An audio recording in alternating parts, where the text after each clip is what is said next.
بسم الله الرحمن الرحيم. لا أقسم بيوم القيامة ولا أقسم بالنفس اللوامة أيحسب الإنسان أن لن نجمع عظامه بلى قادرين على أن نسوي بنانه بل يريد الإنسان ليفجر أمامه يسأل أيان يوم القيامة فإذا برق البصر وخسف القمر وجمع الشمس والقمر يقول الإنسان يومئذ أين المفر كلا لا وزر إلى ربك يومئذ المستقر ينبأ الإنسان يومئذ بما قدم وأخر بل الإنسان على نفسه بصيرة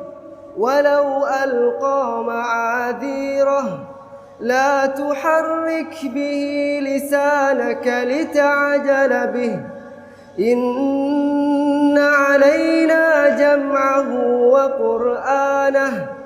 فإذا قرأناه فاتبع قرآنه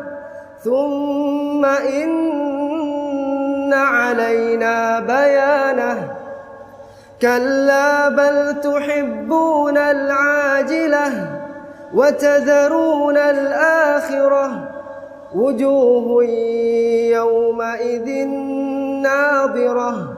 إلى ربها ناظرة ووجوه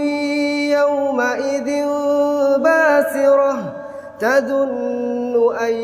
يفعل بها فاقرة كلا إذا بلغت التراقي وقيل من راق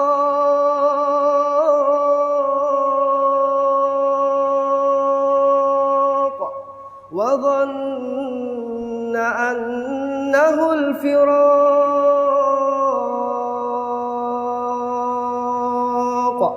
والتفت الساق بالساق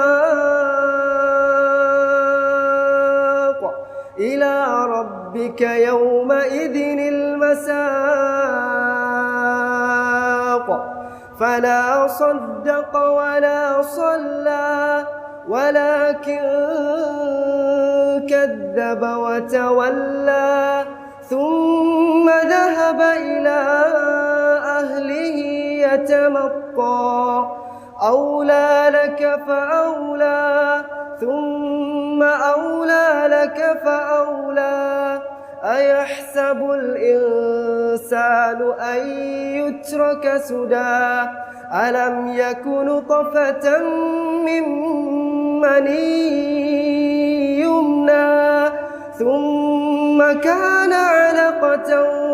فخلق فسوى فجعل منه الزوجين الذكر والأنثى أليس ذلك بقادر على أن يحيي الموتى